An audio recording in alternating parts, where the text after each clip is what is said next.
Welcome to the Slop Farm. Enjoy the video. You start by preparing the environment, import Tkinter as TK, and create your main window with TK. TK.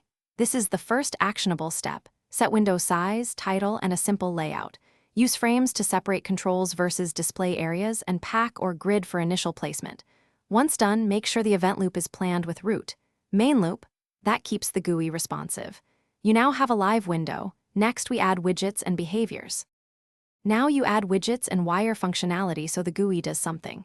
Create handlers for button clicks, validate entry inputs, and update labels via string var to keep state synchronized. For more complex layouts, nest frames and use grid with row/column weights to enable resizing.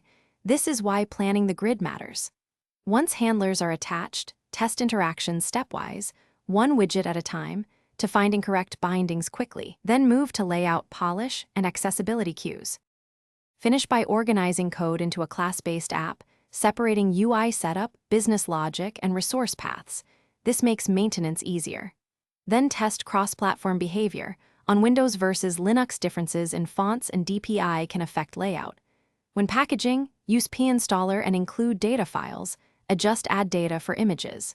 If something breaks, run the script from a console to inspect tracebacks. A common fix is correcting relative paths or adding missing TK runtime files. Thanks for watching. Consider subscribing if we helped you today.